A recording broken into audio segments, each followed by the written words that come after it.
네, 2013년 8월 3일 이정훈입니다. 요즘 이재명 민주당 대표 말이 없습니다. 왜? 배신을 당했기 때문에. 왜? 입이 10개라도 할 말이 없어서. 사람 보는 눈이 없어서. 이재명 씨가 말 실수한 게 많죠. 언젠가는 자기 고향 부모님 산소에 누가 흉매를 했다, 나쁜 짓을 했다라고 떠들었는데, 나중에 알고 보니까 거기다가 정기신인가 세운 돌을 놓은 거는 이재명을 위한 것이었다라고 하니까 처벌하지 말아달라. 네.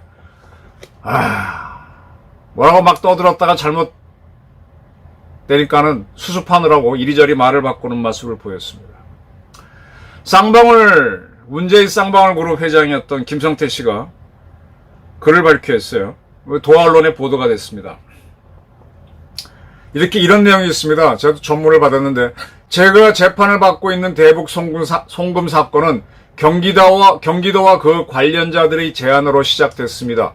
투입한 자금도 회사 자금이 아닌 본인 개인 자금이었습니다.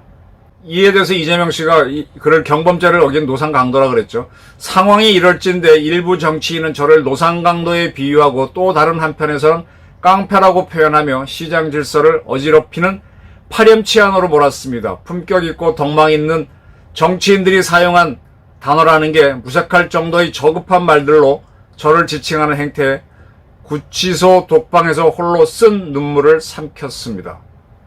저는 단지 과거에 우리나라 국민이면 누구나 할 수 있는 특정 정당을 지지하고 후원한 이력이 있을 뿐입니다.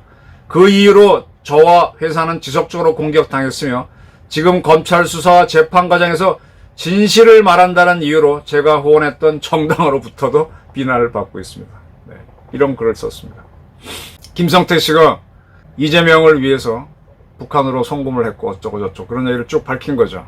근데 그로부터 비난을 받고 있다. 그로부터 깡패라는 소리를 듣고 있고 노상강도라는 표현을 듣고 있다.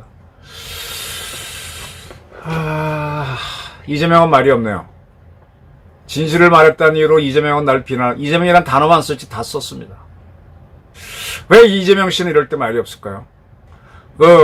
형수 욕설 사건이 나왔을 때도 처음엔 조용히 있다 나중에 어쩌고저쩌고 하던데, 김성태 씨는 이재명 후보 후원금으로 4천만 원을 기부한 것은 확인되고 있는 사실이죠. 이건 법적으로 했을 테니까 불법 선거 자금은 아닐 거고.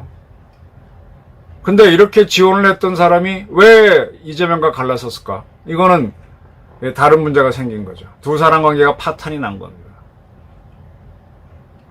그 파탄은 이재명 씨가 이렇게 돈을 받고 또 자기를 위해서 대북 연결을 해주려고 했으면 막아줬어야 되는데 책임을 떠넘기니까 거기에 나온 배신이겠죠. 이 배신 앞에 이재명 씨는 어떤 행동을 보일까요?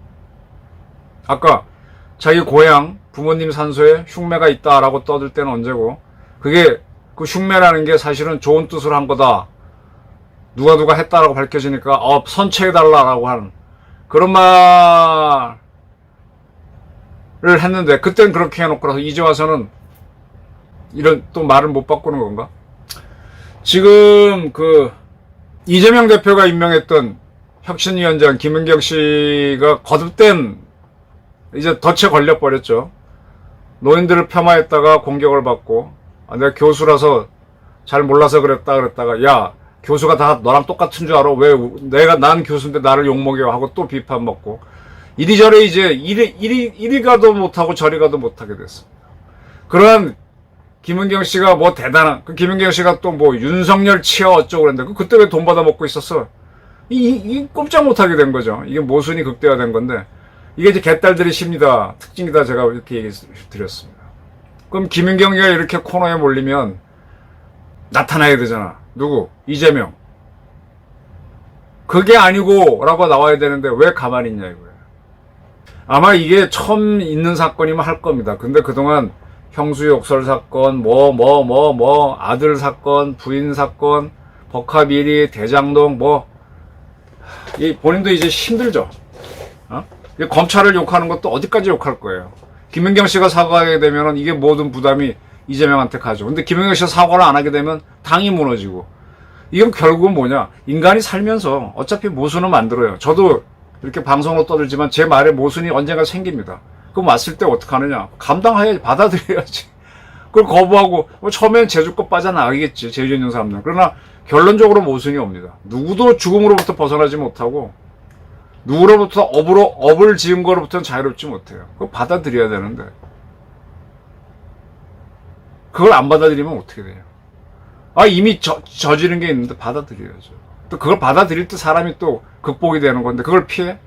근데 그걸 피하려고 하는 사람이 어떻게 대한민국이라는 사회를 끌고 나갑니까? 이 주사파 민주당 이 사람들은 원사이드가 하나만 주장할 때는 맞아. 근데 그게 복합적으로 보게 되면 여러 가지 고려하게 되면은 절반 정도만 맞는 건데 그것만 주장해서 그게 먹혀왔던 거잖아요.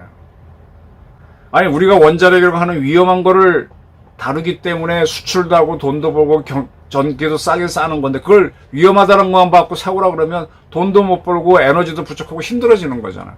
자동차는 왜 타냐고. 그건 위험하지 않아? 다 이렇게 무릅쓰고 하는 겁니다. 근데 이런 식으로 하는 사람들이 문제죠. 그리고 북한에게 대한 찍소리도 안 하고. 그래서 지금쯤은 이재명을 우리 사회에서 속아내야 돼요. 이재명이라는 사람은 이해찬 씨가 오다를 주면 잘할 겁니다. 시키는 거는 쫙 밀어붙이는 힘이 있는 것 같아요. 그리고 코너에 물렸을 때 으악 하고 뛰쳐나오는 힘은 있는데 그게 아니면은 뭐 어떻게 할지 모르는 거지. 이게 굉장히 위험합니다. 이 대통령 되겠다는 사람은 자기 판단력이 있어야 돼요. 많은 사람이, 저도 신문사에서 후배들, 기자들 데리고 일해봤고 아이들 키워봤는데 다 속입니다. 100% 속이는 경우도 있고요.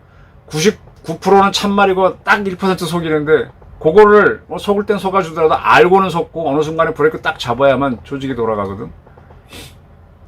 근데 어떻게 사람 쓰는 걸 보게 되면은 누구 얘기만 듣고 다 그럼 속는 거지. 그런 조직은 무너집니다. 민주당에서는 이재명이라는 사람을 버려야 돼요. 그리고 이재명뿐만 아니라 거기에 지은 지난번 비트코인 갖고 날아간 김남국은 그렇다 치고 그런 사람들이 한둘이 아니잖아. 그런 자들이 많으니까 그들이 목소리 다수결이 나오는 소리가 정답인 것 같지만 그게 사실 민주당 망하게 하는 길이지. 그들을 속아내야 됩니다. 이재명은 말을 해야 돼요. 저는 대표직을 사퇴하고 국회의원직 내려놓고 겸허하게 법의 심판을 받겠습니다. 이게 정답입니다. 그게 덜 추한 거지. 대장동 게이트든 뭐든 다 받아야죠. 지금 박영수 특검도 지금 뭐가 드러나고 있고 뭐도 드러나고 오히려 지금 검찰 수사가 더딘 거죠. 이재명은 날리고 이제 잡아야 될 건 문재인이죠. 대한민국을 너무 망쳤지. 자기 이념에 젖어갖고 이 원사이드에 끌고 갔다가 이게 뭐예요 이게. 귀한 자식 원자력 죽이고 북한 핵 쏘면 막을 수 있는 사드는 돌아가지 못하도록 그렇게 시비나 걸고 있는 이런 사람이 만고역적입니다. 이거는 만고역적입니다. 소득 주소 성장이니 뭐니 해서 자기 편화 생기는 그런 거나 하고 세금만 많이 걷어갖고 나눠주기만 하고 경제는 활력 줄여버리고 경제 문제에 대해서는 만고역적이라고 안 해요. 근데 안보 문제에 있어서 저러면 전 만고역적입니다. 이재명 문재인을 잡아놓고 그 밑에 숨어있는 숱한 불구죽죽한 사람들 속아내야 됩니다.